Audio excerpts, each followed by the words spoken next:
The following is a presentation of the iRacing Esports Network.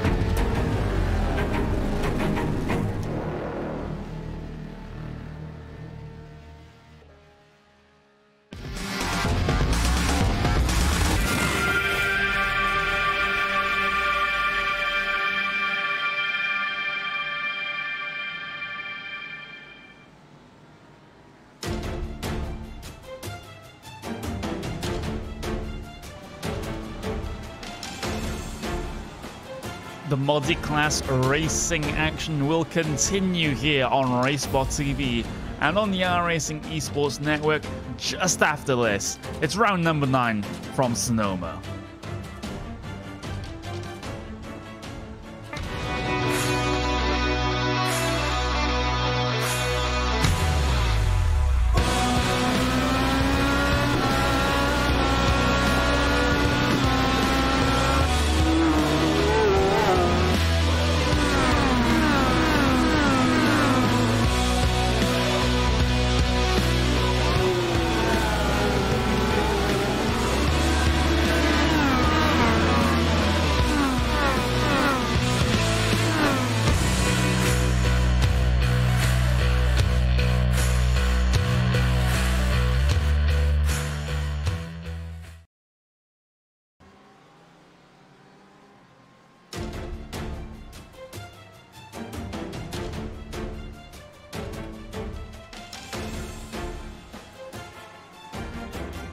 Hello everyone and welcome back to the IMSA Online Sports Car Championship. This week we will stay in the United States. We're going to head to Sonoma, California for this round of the competition. I am Connor Rheumatic, and joining me in the commentary booth today will be Stephen Burbage. There is a little bit of a look at the track conditions that we have for this event. 83 degrees Fahrenheit, and you have 46% humidity with clear skies and winds. Oh, they are but a breeze here in California. And Stephen, this track is not one that we're used to seeing for multi-class action in the IMSA series, but oh boy, I think this one's going to be incredibly exciting, even due to that huge amount of elevation change that you do have in that first sector.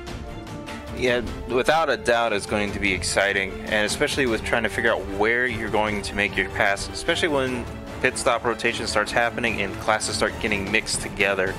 So, you know, there's a potential for mayhem, so we'll have to see who's the most patient and who makes the wise choices today. Let's have that on your left-hand side is a little bit of a look of how qualifying is going right now. Johan Harth, as ever, top of the prototype field, and Stephen, he did have a little bit of a explore into what the other classes looked like a week ago, but I think he's back to what he's used to in those Daytona prototypes. Yeah, it looks like he is, and he's back on pole, so should be interesting to see how some of the newer names we're seeing in the in the prototype field will do today. Will it be yet another stomp from Johan Harth? We will just have to wait and see, as qualifying is going to be quickly drawing to a close here for round number 9. I don't think anyone out there on track is going to be in a position where they are able to improve on their lap or grid position. But that does mean that we get ourselves the grid for this evening's race. And looking at the prototypes, it is Johan Harth on pole position. Never doubt him, with Jeff Bonet currently 5.5 tenths of a second behind him on the front row. Anton Quizon, P number 3, with Daniel Johnson, P number 4, and David Haynes, our very own David Haynes, SimSpeed TV's very own David Haynes, will line up on that last position in your prototype field. Then looking at GTEs in Eric Andre, it's a race clutch, 2 podiums right now, with Kazuki Umeshima there for Radicals Online also on the front row. We've got Dominic Olivier with Andre Martins consisting of the second row. Third row will go to Joe Caroni and Rebecca Pauline as well, 3.5 tenths of a second behind your GTE pole position sitter. You've got Lucas Kriz, Nicolo Sidrati, you got Tom Jansen and Artem Gabro further in that mid-pack in your GTEs. You got Jody Wilkins, Bruno Santos, you've got Julian Nachi as well. You've got Maya Michael, Aurelien Vecher, Ty Keveth, Ludovic Brugger. We've got Dennis Neidhart and Calvin Freudront rounding out your entire 19-car GTE field. Absolute bumper GTE field right now. Hopefully they won't be having many bits of bumper content out there on track, but looking at pole position for your GT3 field, Alex Simonech with Tony Repuzard on the front row, Soren Kolosic and Maria Hushka. Further back, you've got Matthew Stagg, Kilmani Almeida, Charles Paradis, and Giulio Bioli will round out your entire field here today for this evening's race. And then we will get towards our pace lap in just a couple of moments' time. Full pace lap to contend with here in this one, Stephen.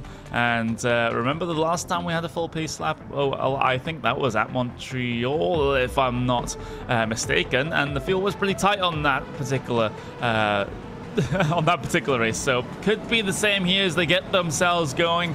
Important to get those tires up to temperature so you can take this race start at 100% effort.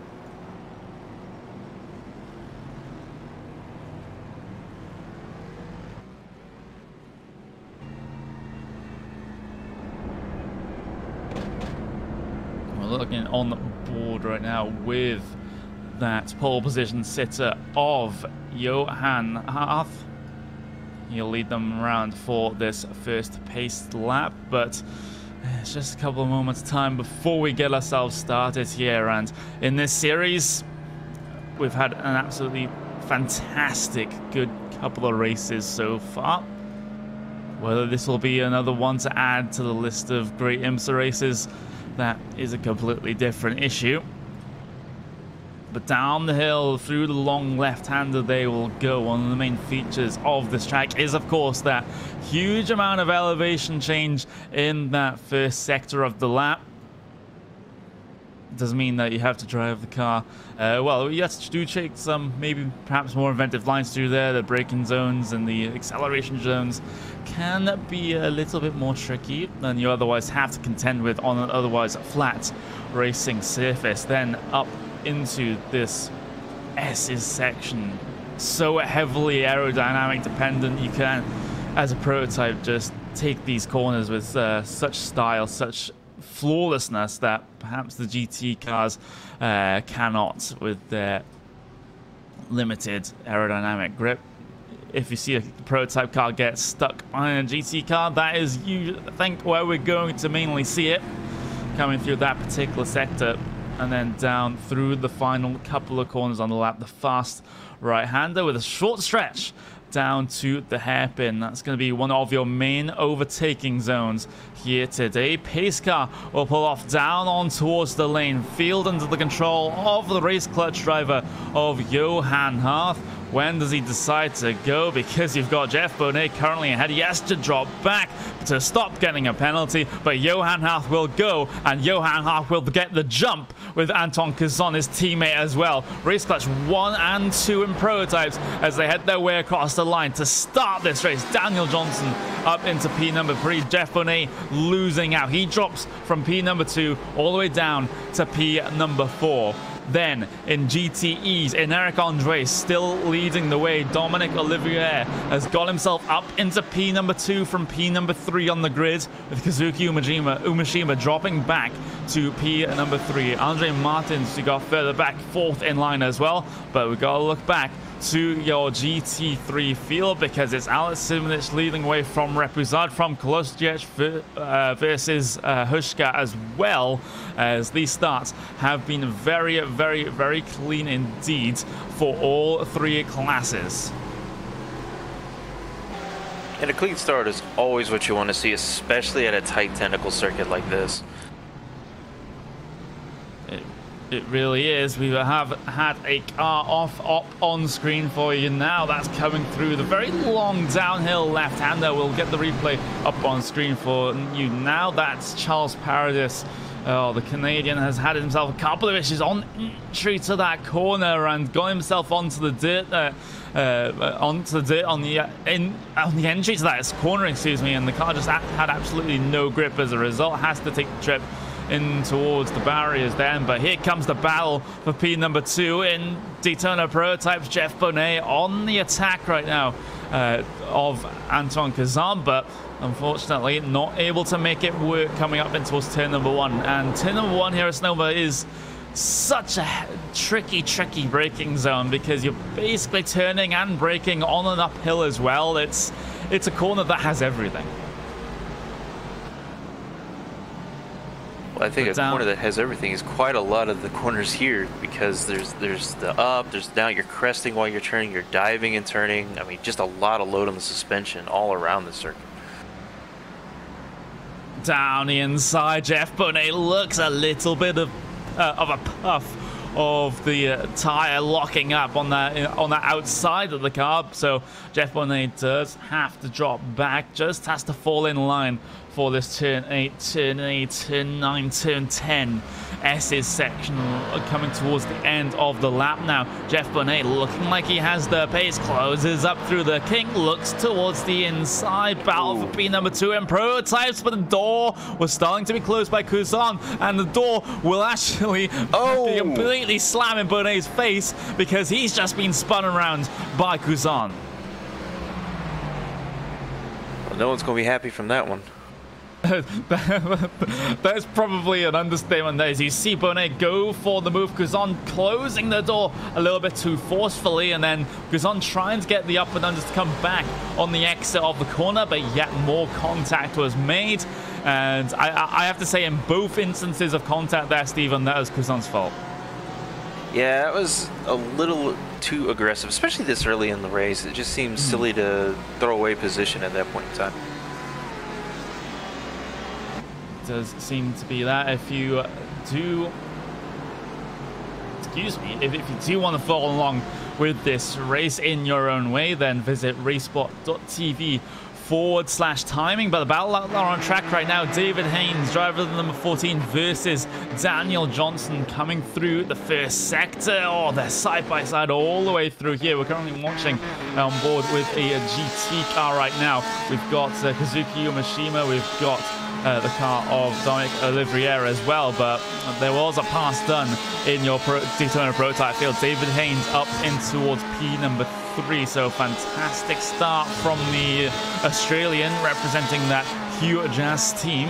Yes, that name will never get old. But there we go, further back in your GTE field, we've got a Prototype down on towards the lane. That's going to be the car of Antoine Kuzan. So Kuzan's still out there on track, excuse me.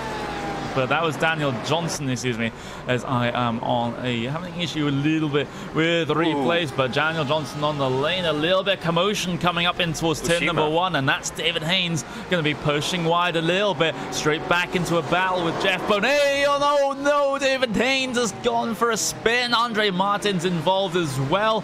Coming towards the end of the first sector, but somehow they all managed to keep going, as we'll have the replay up on screen for you now. You look at this, they get side by side, and then Haynes just comes over just a little too much, and it just escalates from there. You know, I said at the beginning of the broadcast, getting around each other with the other classes was going to be difficult, and patience is key, and we're just not seeing the patience here. Drivers are paying for it left and right. Yeah, exactly. We'll get another look at it on board then with Andre Martins, and the wreck that he had to try to avoid. Did collect a bit of it on that front left, so not getting away unscathed is Andre Martins, but I think he'll continue on track, albeit at a little bit of a disadvantage as a result of the damage that he does have. Kazuki Yamashima, though, down on towards the lane. pretty early here with no one else joining him. But battle on track. Rebecca Pauline versus Andre Martins. Pauline will hold strong right now. David Haynes trying to squeak his way through in that Daytona Prototype up towards turn number 1. Then will only get disposed of one before he has to hit the anchors to be able to make the corner. So this GTE field causing a couple of issues for your prototypes right now. But with the way this track layout is, that perhaps is to be expected then. But very early stop here from Umeshima. No one else has come down this early. And the issue for him is, can he actually make it to the end? Or is he having some sort of problem? Because he's been stationary for a while, and that's concerning. Yeah, it's definitely not something you expect to see as a stop this early, especially in this series. Normally drivers kind of hold out. Although Ushima might be looking more of he's just trying to get out of the mayhem he's about to get in the middle of. Yeah, because Umeshima 40 seconds on the lane and showing no signs of coming off of the lane either, so could be some major trouble for the Japanese driver, for the Radicals Online driver. Yeah, this is no way a normal stop. But having a look at GT3 P number 3, Kolozhies here, and going to be Marie Hushka. That is a battle that we're going to be watching right now between the two AMG Mercedes, the number 13 car behind, trying to chase down the number 12 car. And, well, over that last lap, the difference between them was pretty minimal. We'll have to see if that's the case as they head their way through the final corner and then up towards the line to log their 5th lap of the day. But Hushka, they potentially have an opportunity here, maybe coming up in towards turn number 1, maybe some point later on in the lap. They have been in a sort of that position just a couple of tenths of a second behind, where you can just look and just go, okay, maybe I can look for a move into one of the heavy braking zones. Maybe I should just stay back in this situation. It's hard to make a decision when you're right here, but Hushka being very aggressive with the back bumper of Kolozhies right now. They will take the fight all the way down towards that very long downhill left of turn 6. Yeah, I think what we're going to see here with this particular battle is a little bit like what we saw in August. You gotta pressure the car in front into a mistake. The passing is a premium here, and it's all about that pressure. Get in the mirrors, get them thinking about you and not where they're going, and let them open the door for you. That battle will continue then through towards the final sector of the lap. Hushka just not able to really keep with the pace of Kolozhies, especially coming through this latter section. It does seem that she's rather spicy quick coming through that first sector, but everywhere else on the racetrack, unfortunately not happening. But the battle is going to be ahead of them.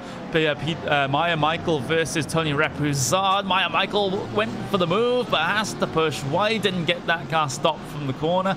As this is Ashley, yep, that's not for position. In fact, it's the GTE car trying to get themselves past the GT3, but they're not having the greatest time trying to get themselves past. Here is Maya Michael, and he's going to lose yet more time as a result of that one. In that GTE car, he's running lap times about the same as the front of the GT.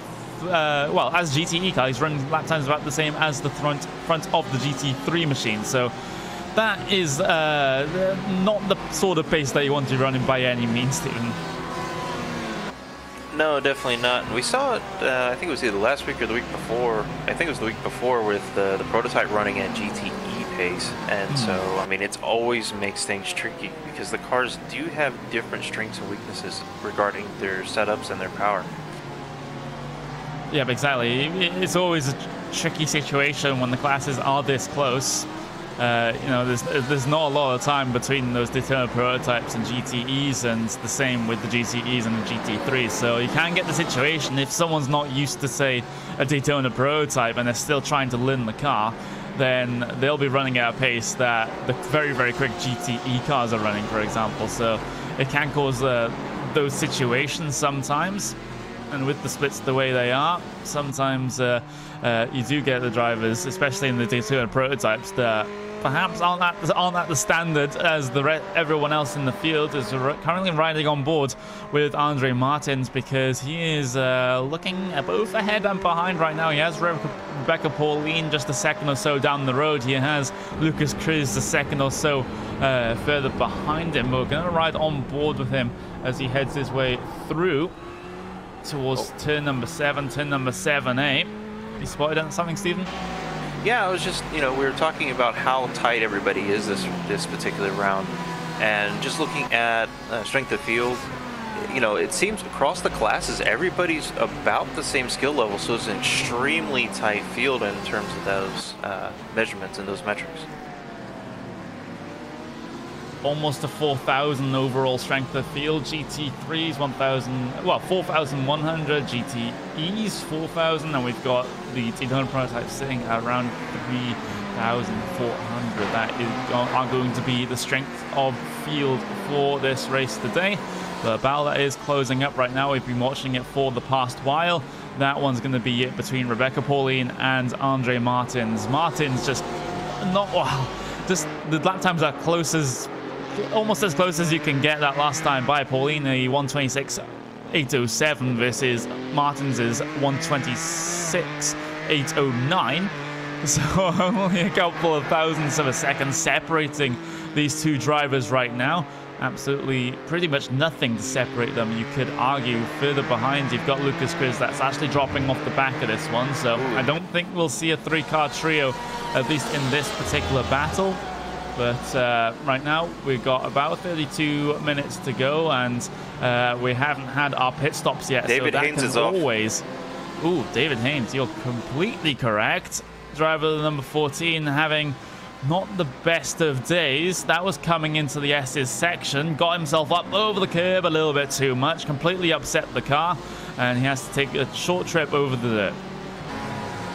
Yeah, he's been driving pretty aggressive the whole race, especially after the earlier struggles, and it's not doing him any favors.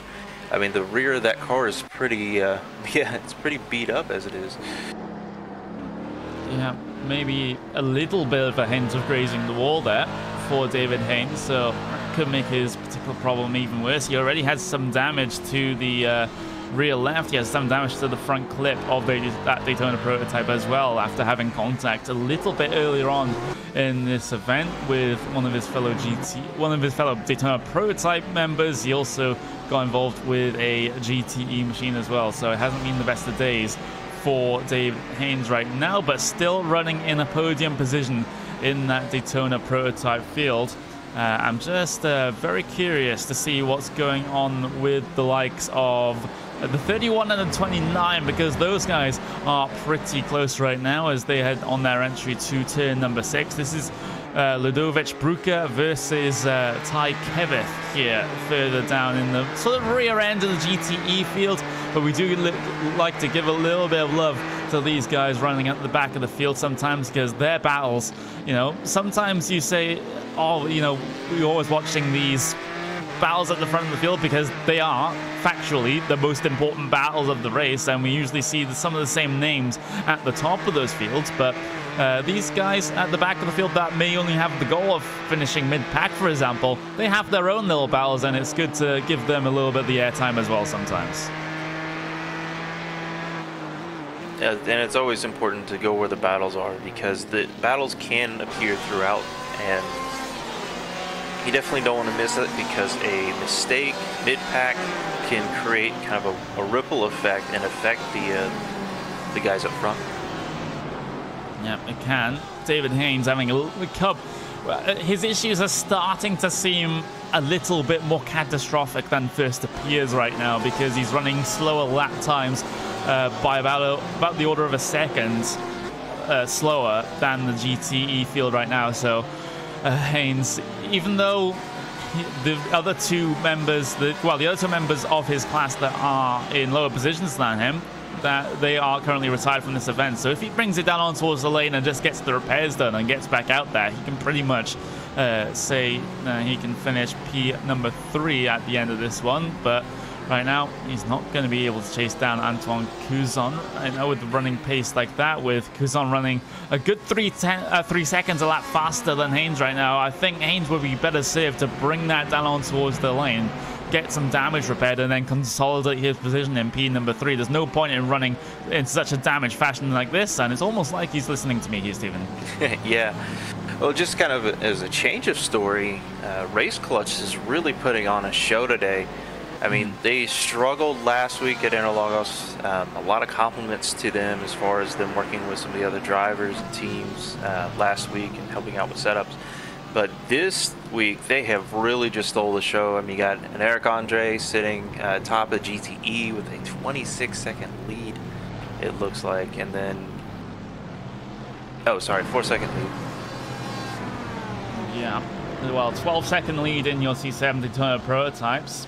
4-second lead in your GTEs. So looking like a good day right now for the French-based team of Race Clutch, but there are still places where they can do a little bit better in this race, and that's going to be the battle between, well, I was going to say Rebecca Pauline and Draccaroni, but the thing is, they are both Race Clutch, so I guess they can't improve on that particular battle. But what they can do, though, is consolidate their position in P number 3 and 4 in GTEs, pulling out the gap over Andre Martins, which they are doing right now. Martins didn't really have the best of laps last time around. 1:27.8 for Andre Martins. That is 0.8 of a second slower than the lap they did on lap number 10. So a little bit of a mistake there from Andre Martins. As we'll have a look back to P number 9 in your GTE cars. That is going to be Anton Garbo versus Julian Nachi. We've got Aurelien Vecher as well on the tail end of this one as they head through the final corner then. Garbo, let's see what the lap times are like as they head their way across the line for the 12th time in this event. Of course, we do have pit stops to come. That can shake things up in a pretty catastrophic manner sometimes. A 1:28.1 by Grabo versus Nachi's 1:27.9 and Vecher's 1:27.8. So all three cars in this particular battle for, I'd say, P number 9 out there on track, all closing up. So this could be where our flashpoint is, Stephen. It could be, and I'm still waiting on those pit stop cycles to start kind of really coming through, because what we've seen historically is it starts mixing up the classes a lot more. The timer starts running out on the race, and people start making a little more aggressive moves, and it can really shake things up. I mean, we saw what happened at Montreal, and I'm kind of getting similar vibes here. Yeah, even though Montreal is a street circuit with not a lot of room for error. If you step foot out of line, you're going to find yourself into a concrete wall somewhere on that circuit. But Sonoma, a little bit more forgiving in terms of pushing wide. Of course, you do get onto that dirt. You do have to find a way of rejoining the track, but there's no immediate concrete or tire barrier to greet you as you head your way off of the racing circuit. But right now we've got battling GT3s to be concerned about. This is the same one as we saw a little bit earlier, Kolosiec versus Hruška, as those are probably the two worst names for me to pronounce. I do apologize, but they will continue on their way up through the S's section. And Hruška, like I said before, she was very, very, very quick coming through that first sector, but on this final sector is where she was losing out. But that was a mistake from Kolosiec. That does mean that Marie can close up. There's a car rejoining the racetrack ahead. They have to avoid Hruška immediately diving down on towards the lane. The first of the scheduled stops for GT3 at least, Stephen. Yeah, and here's something you don't see every day. A GT3 Audi racing against a GTE Porsche. You look at Alex Semenek just sitting there hustling against Meyer Michael. I think I said that right. Yeah, that is a little bit of a lapping procedure that's going on right now. But Hruška down on towards the lane. So the first scheduled stop of any class here today. She'll get her fuel to the end of the race and potentially looking for some sort of undercut, not based on the tires, of course. They don't take tires in these GT3 machines for a race this short, but more based on the track position and where she can run in clear air and not have to deal with any of the Daytona prototypes trying to come through, without any of the GTE machines trying to come through as well, as she'll head her way back out onto the racing circuit. And now, does that trigger anyone else to come in from either your GT3 class or your GTE class? The answer is going to be no at this moment in time. Everyone pretty much streaming by that pit lane without diving themselves down onto it. We'll go just for a couple of moments on board with one of these cars, and that is going to be the car of, let's see who's in a pretty decent battle right now. Let's give Sport TV fan immersion to someone a little bit further back in the pack. Let's go on board with the Ford GT. Let's go on board with the 29 of Ty Kerrith as he tries to chase down two cars in front.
We'll get ourselves back into the racing action, though.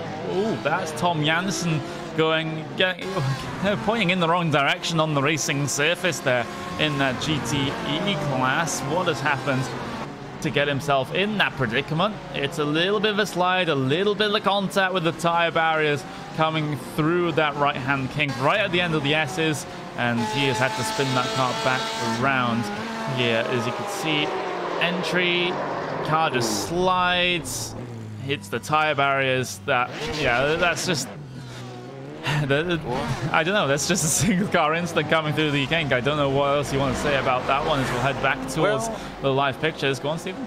Well, the thing everybody always forgets with turn 10 is it's extremely deceptive. I mean, it tightens right there at the end, and with these mid-engine cars, you have to be super quick on any kind of slide because they tend to snap. And I mean, that's what we saw is, went in a little too hot, realized the mistake, got on the brakes probably a bit too abruptly, and just upset the whole car, and around it went. Could definitely be what's happened, as I have had my own troubles with that particular corner whenever I headed to this track on one of the NASCAR calendars, for example. That track always gives me a lot of headaches with how it does tighten up on that exit of the corner. Right now, we're looking at the battle for P number 2 in GTE. Dominic Olivier versus Gerard Caroni.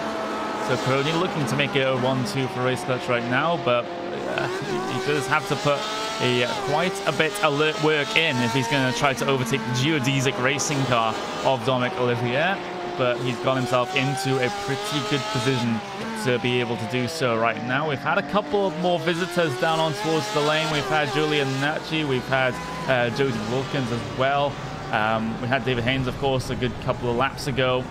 We've had Almeida as well down in that GT3 field, decide to come in for their one and only pit stop service. And David Haynes, just speaking about it, no, that doesn't look like a good incident. Oh my word. You know, I'm sure David's okay. Yeah, what comes to mind here is that scene from I think it was Herbie Goes to Monte Carlo, where he sits on the tire wall and puts the tires down. That's kind of what came to mind here with Haynes. Yeah.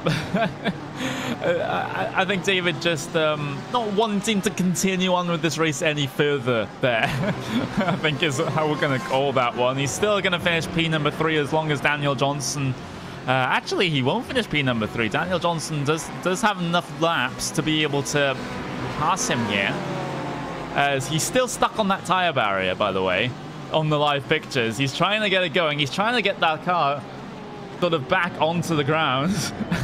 And finally, he'll take the tow back towards pit lane. Meanwhile, further back in your GTE field, P number 9, the battle is going to be a GT3 car getting itself involved in this one. That's going to be Matthew Stagg. So not what you want to see if you're a GTE car trying to make up positions right now, just having a AMG Mercedes right on your front bumper. But hopefully they'll get out of the way of Ty Kevith, as no, they won't get out of the way of Ty Kevith as they head the way through the first sector. So Kevith's going to be a little bit held up here by that GT3 machine, and still going to be tucked behind that GT3 machine. But ahead is going to be the battle between Verscher and Brooker. But they are not battling right now. But Brooker goes very, very deep onto the brakes in towards turn number 6, looking to gain every tenth of a second possible. And he's already gained a good couple of tenths of a second on that last lap and in this first sector as well. So Brooker, with the advantage over the Ferrari of Verscher, takes a wider line coming through turn number 7A, 7B, and then in towards 8A and 8B of the S's. Riding on board then with that Porsche of Ludwig Brooker as he tries to chase down the Ferrari ahead of him. Can only lose a little bit of time coming through these S's after his stellar first sector. But with the time that he has gained, that's going to be huge, but apparently not, because Verscher is heading his way down on towards the lane. But battle behind that one, Ty Kevith versus Matthew Stagg, actually. That is the lapping procedure, finally, that Ty Kevith had to deal with. He got held up by that GT3 car for pretty much the entire lap there. That is a catastrophic thing to have happen for Ty Kevith, Stephen. Yeah, and I'm noticing a trend here. Is the GTE and GT3 mix and mingle that's really made things difficult for drivers, especially in the GTE field, because they get to a place, they start battling, and then there's a GT3, and the timing here is so crucial. Oh man, Jody Wilkins just really hit the wall hard coming out of turn 10. Ooh, it looks like he did. Let's have a look at the replay. What's happened to Jody here? Coming through the kink once again, is it? Yes, it is, but in completely different circumstances. Up over the exit curb of that corner and flinging that car directly into the barriers. We'll see it once again. Clips that first apex over the dirt, over the bump on the curb there. Heavy impact with the barrier on the outside, and that is going to be Jody Wilkins' day done. Not going to recover from that much damage in this short of a race, Stephen. No, continue on. Excuse me. I was just going to say, when going over the curb, it almost let the curb snatch the underbody a little bit and just sent the car around. Yep, it did. It'll mean he'll not finish, will be classified as a non-finisher here, but battle for P number 2 in GTE still potentially on here, because Caroni has gained another couple of tenths of a second over Dominic Olivier. So that could be a particularly spicy battle in GTEs to deal with, as I'm having a look at the 26, because they've had a couple of issues. Dennis Neidhart in that Ford GT. That's coming up towards turn number 1, and this is one of the trickiest corners on the circuit to get your braking right, and he had trouble, but even before he hit the brakes, he did. I don't think he actually came off of pit road. He was still on the racing track, but just wasn't able to get that car settled for the braking zone up the hill. Clips the curb as well and spins towards the outside. But we have the GT3 leader in, Alex Simonich, down towards the lane for his one and only stop. He has actually completed his one and only stop, and he'll head between the green cones to get back out there on the circuit. Tony Repuzard and Soren Kolosiec, though, very, very close indeed. Battle for P number 2 in GT3. So we've had an instant in pit lane. Oh, and Artem Grabo having to reverse in pit entry. Oh no, that is, oh my god, that is Johan Hart's trying to look for a place to go. Yeah, Johan Hart had to squeeze through a gap, but it was on the brakes trying to get slowed for pit lane that Grabo completely lost it.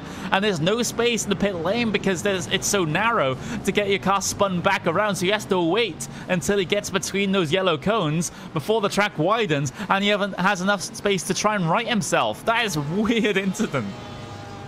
Yeah, and can you imagine the expression of Johan Hart when he comes around completely blinded? There's a car facing the other direction. It can be concerning. I mean, I've never had that happen to me myself. I can see how that can be concerning. But Johan Hart off and away, so your Daytona Prototype leader has pitted, got their service done with 13 minutes remaining in this event. Tim Grabo, that car that you did see go backwards on pit entry, and has got himself stopped in his box, and he's got himself away as well. Antoine Cusson also down in. Things are going to get interesting. You have to explain that. Yeah, Alex Simonich is getting in the middle of this GTE battle. So Caroni might have an opportunity to catch up, or he might get caught at the wrong time and get left behind. We'll have to wait and see. This is the sort of dynamic that we usually see between the prototypes and the GTE car and the GTE cars, but it has happened within the GT sort of overarching class itself, as Caroni sends himself down the inside of that GT3 car. Usually you see traffic more as a factor between the prototypes and the GTEs, less of a factor between the GTEs and the GT3s with how close they are in terms of the performance, at least for this event. But we do have a good couple of GTE cars on the lane now. We've got Ty Kevif, we've got Ludwig Brücke, we've got also Maya Michael as well. And Brücke coming off the lane naturally will get himself ahead, so he'll slot himself behind him. Tim Kevif also coming off of the lane as well, as we'll get this race going then for that second stint for a lot of the drivers out there on track. Maya Michael coming off of the pit lane as well. Excuse me. But your GTE leader now is deciding that the pit stop service sounds quite good. So the race clutch driver of Eric Andre will get himself stopped in his box in just a couple of moments' time. Same with Olivia, same with Caroni, and same with Pauline. So it's basically a GTE pit party right now, Stephen. Yeah, I've been sitting here looking a little further back. It looks like GT3's got a battle brewing for P2. Tony and Soren are just going toe-to-toe every corner, and you can see Soren just sitting there flashing the lights at Tony. So we'll see how this continues to go. How will it continue to go as Pauline, mega jump in the pit stops, actually gets out ahead of both her teammate and Dominic Olivier, so she'll be classed P number 2 in your GTE once this all cycles through. Mega pit stop, but oh no, she pulled off towards the outside of turn number 1. Let's drug Caroni and Dominic Olivier go through. Has she made a mistake on the field here? I don't know if that was a mistake or if that was just a little more of team orders. Oh, no, we're looking at the times. A very, very short stop for Pauline. 4.5 seconds stationary on the lane. I don't think that's going to be enough, especially as everyone else has done pit stop times double that amount. So mistake on the lane. She's off through turn 6 as well. That is... oh, that is just an absolute shame. She'll have to actually limp it back towards the lane. Is she out of fuel already, though?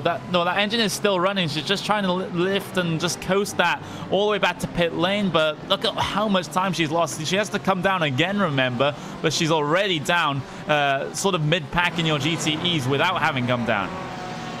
Yeah, that does look like fuel as being the thing there. So maybe forgot to, add some more when she came down the lane. It might have been a pit order issue. A couple more clicks of fuel needed as she'll clutch it all the way down the hill. She does have the elevation change to work with, as that was close between Julian Nachi and herself, but will find the pit lane. She will be able to get herself stopped in the box, but it's a frantic melee behind, coming down in towards that hairpin with the race leader, the overall race leader, as Johan Harth has a sketchy moment as we have Kevith that has gone off. That's Ty Kevith, 29, through the right-hand kink. Is this a similar instant to what we saw earlier? Well, it's similar to the first instant that we saw earlier with that sort of entry to mid oversteer, just getting the car loose through there. Man, oh man, tennis seems to be just catching everybody off guard today. It does seem to be. Pauline has managed to find the pit lane, has managed to get herself almost stopped in her box right now, but that is a huge mistake for Pauline. I'll have to wonder how far up the field that she can finish at this point. We've got 8 minutes and 30 seconds remaining. Not a lot of time to work with this. She wants to at least try to recover here, but things are interesting with Coroni. Yeah, Gerard Coroni, Olivier, battle for P number 2 in GTE. That's Olivier was sideways coming out of 11. They're going to get stacked up behind the GT3 machine as well. So Coroni having to take a compromised line on entry to the right-hand kink allows Olivier to catch up at a rate of knots. Olivier might even decide to have a look into the hairpin, but no, the GT3 cars have been such a nightmare for these GTEs right now. Olivier will still try to go for the move, but we'll get ourselves back on towards the live pictures, at least my terms of things, at least on my side of things. But through the first sector, that still was an attempt from Olivier. He had the overspeed coming down in towards the hairpin, but simply not able to even look for it because of that GT3 car just parked on the outside. And continue on with my point, though, it is still GT3s and GTEs at odds. Speaking of which, we got a battle going on for P4 and GT3 mixed with the GTE again. Yeah, we do. We have battle for P number 4 in your GTE field, GT3 field, excuse me. This is the train that's going to consist of Almeida. We've got Matthew Stagg involved in this one as well, so there's a smattering of GTE cars as well in this one, as again they'll try to fight, just try and get past these GT3 cars, but some of the GT3s are simply having none of it. The speed differential at this track isn't that different between the two classes, which is why we're seeing the problems that we're seeing on screen for you now. But those two GTEs will get themselves by, so Almeida and Stagg can try and continue on their battle. But we've got a 4-car train now for P number 2 in GTE. Gerard Coroni versus Olivier. Martins and Cedrati might get themselves onto the back of this one. Gerard Coroni always going to get held up for the GT3 once again. Olivier looking for a way to go, looks around the outside for turn 5, not able to, has to back out of it and take the normal line for turn number 6. But these GT3s, they're just being roadblocks right in front of these GTE battles, and they show no signs of stopping, interfering. No, and I mean, when you're sitting in the GT3 spot, especially when you got someone right behind you, as what we're seeing right here, you know, it's kind of one of those things. Is like, well, I'm fighting for position. I understand you're fighting for position, but so am I. And just figuring out how to balance that is extremely hard, especially on a tight technical circuit like this. Yeah, that is definitely the issue, especially coming through that S's section where you can be very, very, very easily caught behind a good couple of cars. Olivier just locked them up going into the hairpin. That can't be good for the tires.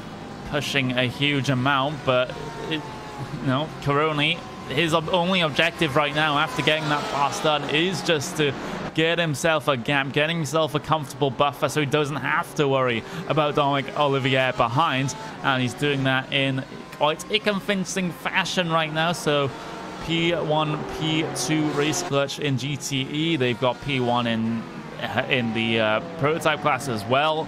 So a very, very good day for them so far, at least in summary. But just to update on Rebecca Pauline, she's caught up to the GTE field and starting to trying to make her way through her first pass on her way back up. How many GTE cars can Rebecca Pauline pass in about 4 minutes and 30 seconds? This is what we're going to see here. Is down the inside of Bruno dos Santos. She will attempt, but no overspeed off the corner. She can get this one completed up in towards turn number 1, I suspect, as she will go for the move around, well, the inside for the first, outside for the second, but good defense for Bruno Santos right now. But I don't think he has the overall pace versus Pauline right now, as Pauline's trying to find her way through, but not going to find a gap to try to slot herself into. As up towards the right-hander. There we go. That's that part finally going to be done. There's the dive. There's perhaps an overzealous dive as Santos has made his way through. So, a little contact. Cars at the back of the field pulling up a very, very good fight right now, and of course they are allowed to because these are battles for position. But P number 2, 3 for GTE, battle 3 for 3 and 4 in GTE as well. Battle for P number 2 in GT3. As I've said 3 and 2 so many times right now, I'm just getting very, very confused, but we will continue on. Finally, Pauline has made her way through on Bruno Santos. Next target on the list, Maya Michael and his train of Neidhart, Grabo, and well, himself. But Santos. Has Santos had an issue? 24. Oh, they've had contact with Pauline coming through the S's sector. That's Santos actually getting disqualified there. Pauline, her day goes from bad to worse as she'll get herself back onto the racing circuit. But that is sort of, I call this in the nicest way possible, perhaps action at a distance there between those two cars. You'll see it through the S's section. Nothing Pauline can do about that. No, and a little further up, it looks like P5. Things are getting really interesting about GTE, GT3, and Prototype all trying to struggle through the S's here. It is a mess. I'd hate to be in their shoes right now. It is huge. This is involving the battle between, well, you've got, let's see who's got involved in this one. We've got Harushka, we've got the cars of Cedrati, we've got Johan Harf, the overall race leader, Andre Martins as well. Just a representation from every single class here in this particular one, but no battles for position. I think I saw Harf make the tires flinch a little bit going into the hairpin there. That was close. Very close, but with 2 minutes remaining, the battles that we're going to be keeping a close eye on. Joao Caroni versus Olivier. Even though that gap has extended a little bit, it could all change by the time this race is done. We've also got P2 between Repuzat and Klozec as well.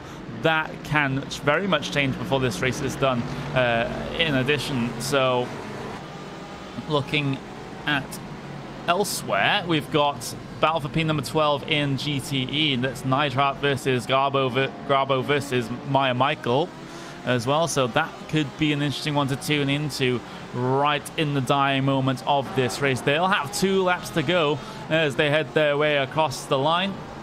And Grabo looking very, very aggressive. Has the overspeed over Neidhart up in towards the turn number 1 section, but he's not going to be able to capitalize on that one. As further back, excuse me. Ooh, it looks like Olivier's starting to catch up a little bit with Caroni here at the hairpin. Caroni got a little bit more of a gap coming out, so it seems like Olivier is just not getting able to get the corner out of the, speed out of the corner, coming out of the hairpin. And Caroni had a little bit of an issue that time getting himself into turn number 1. Going to lose a little bit of time as a result of that because the car just seemed not entirely settled on entry. The car was wiggling around a little bit and not confident. So that meant that Caroni wasn't confident enough in the grip of that car coming through the corner. Whoa. So a little bit lost time. We just saw a big change happen in for P2 in that battle because we had GTE trying to find their way through, and It looks like Respirage, Project. yeah, really getting a big gap there. Yeah, so this is P number 2 in GTE, so the traffic once again getting itself involved, and Klocek basically had to lift out on the exit of the corner. Sedrati saying, okay, he can go down the inside, and that is a change of position in P number 2 in your GT3 class, but we'll have the white flag out there on circuit right now. This is the final lap. If you want to gain positions, that you'll have to gain it on as Johan Harth. He's heading his way through the S's section, and yet another dominant performance from the driver of the number 1 through the king. Careful not to overextend the exit, and then hit the brakes for the hairpin for the final time. A bit of puff of brake smoke there for Harth, but absolutely no problems through that corner, and no problems throughout the race as well. Johan Harth to the line then, takes it slow, wiggles the car. P number 1 in prototypes for Johan Harth. But the battles elsewhere in your field are simply not done. Coroni versus Olivier. Olivier has closed up the gap over the last lap or so, but he's still not in a position to be able to challenge. And that is going to be his challenge done as he goes on the exit of the corner, and he'll be safe here in P number 3 since Andre Martins was behind Johan Harth as he came across the line. But we'll have a look at an Eric Andre. He's heading his way through that S's section, and it was once again a comfortable race win for Race Clutch, this time in your GTE field. Through the kink you'll go, and then up towards the final corner. There was battles all the way through your GTE field, but not at the front of it, because an Eric Andre pulled out that gap early on, and he'll take the race win then in GTE at the line. And then further back, we've got Alex Simonich to the line. Comfortable race for the driver number 5. Picks up another race win here in the IMSA Online Sports Car Championship. And that is going to be us pretty much done, as the rest of the runners will head their way across the line right at the end of this event. Good race, good wins all round for your drivers. We'll have a look at your official race results.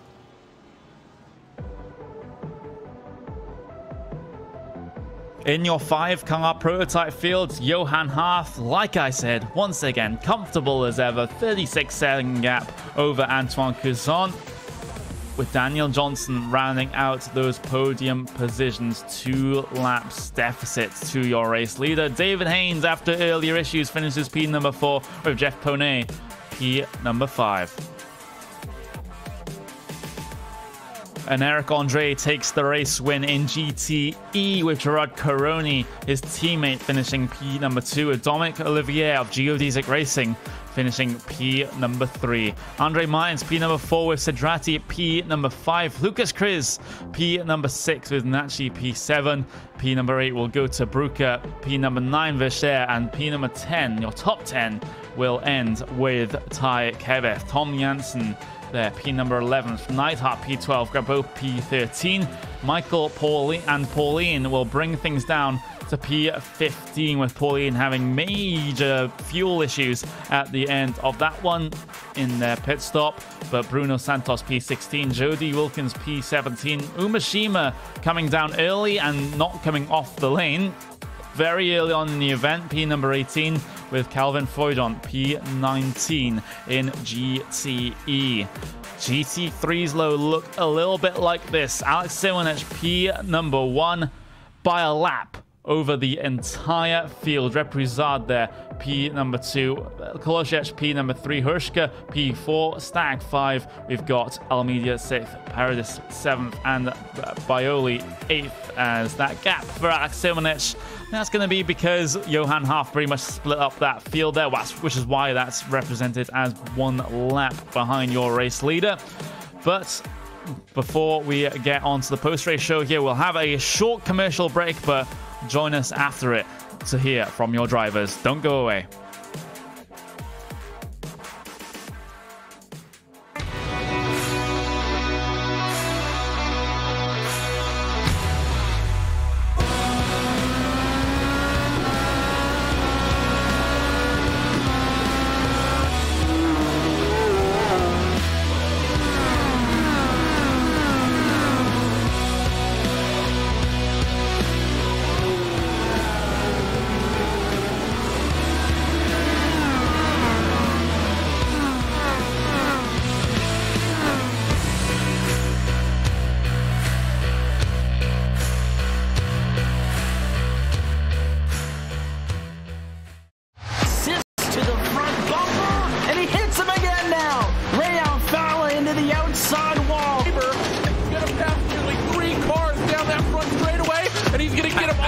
done with. What amazing lead to the inside goes Logan Cloudman is going to touch in. Pit press. He saved it. What a save. Look to the outside as Bronte goes off. De Jong into second place. Going for the switchback. Oh, pinpoint driving. It's howling down to the inside. I tried this contact though. Slide left to the racetrack. Chris Leonard drives it back down underneath and he takes that second spot right back. Joker goes to Garrett Lowe. Garrett Lowe should take victory with all that contact. He's going to try and make the move around the outside the parabolica. That's not going to work, but he's going to try and get the cutback here. Get the run out the parabolica. That's beautifully done there. Makashima, there's a little bit of door banging as well.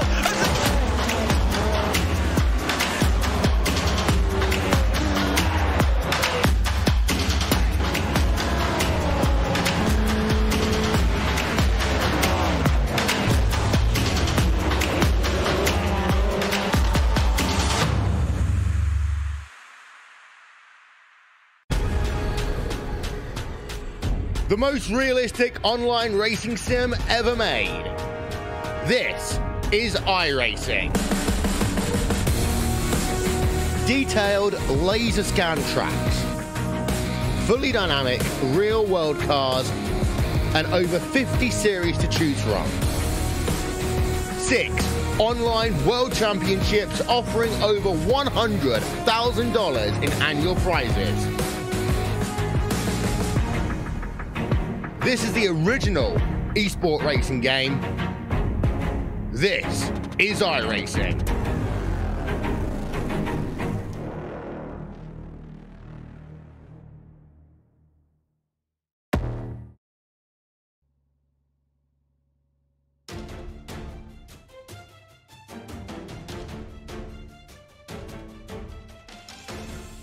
A fairly interesting race, all things considered, for round number 9 at Sonoma of the IMSA Online Sports Car Championship.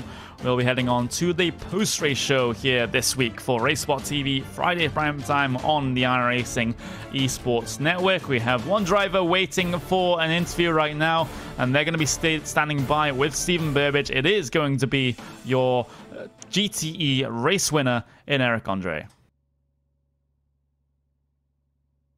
Hey, Eric, how you doing? Fine, and you? Doing good, doing good. Quite a race. How you feel as far as like getting back up there on the podium, taking victory today? I feel nice. Like, to be honest, Sonoma is my favorite track out there on the service, so I'm very happy to manage to win the race here. Good, good. I mean, it is by far one of the most technical circuits we've got on the service, especially with multi-class, trying to find your way around the other classes. What was it that you found to be the most helpful, especially getting around like the GT3 where the corner speed was so closely matched today? Well, I was a bit lucky because I jumped a GT3 train during the pit stop, and I think I gained like 3 or 4 seconds from Joel Caroni and Dominic behind. So yeah, in terms of traffic, I wasn't really impeded by the different cars. So were you hearing a lot of chatter from your teammates in terms of the struggles that they were having with the traffic? Not really. Fair enough. So with this win this round, what can we expect from you next week at Sebring? A lot of the same, or how do you feel going into round number 10? During the last 3 rounds, I think I would drive a DP, to be honest. Okay, so you'll be joining Johan Har? Yes. So we'll look forward to seeing that. And I think that's about all the time we have here. So before we go, any shout-outs? Thank you. Well, thanks for first of all to Jabba Ernie and Rebecca Pauline, who helped me a bit on the setup this week, and to Race Clutch and to GameOx Image, our sponsor. Well, thank you very much, and Eric, and great to have you here on the Post Race Show. Thank you, and huge shout out to the whole team who is broadcasting the event. Well, thank you very, very much there. And Eric Andre, your GTE race winner. And before we go, Stephen, I have to say, if he's going to be in a Daytona Prototype next race, we might see another fantastic battle between himself and Johan Harf, to the likes of what we saw at Belle Isle, where they had that multiple lap long battle right at the end of the race for the race win. And not the race training, excuse me, but for podium positions. If we see that again, that will be absolutely brilliant and would definitely spice up this prototype field. Oh, definitely, and I'm sure all the drivers will be looking forward to going to Sebring with some more room to get around the classes after this week. Yeah, but you can have a country mile to get yourself dealt with traffic there at Sebring, but that's going to be all we have time for here today on Race Spot TV Friday primetime. It was the IMSA series, it was Sonoma. I've been Connery Maddock, Stephen Burbidge joining me in the commentary booth. Join us next week for more multi-class racing action here on Race Spot.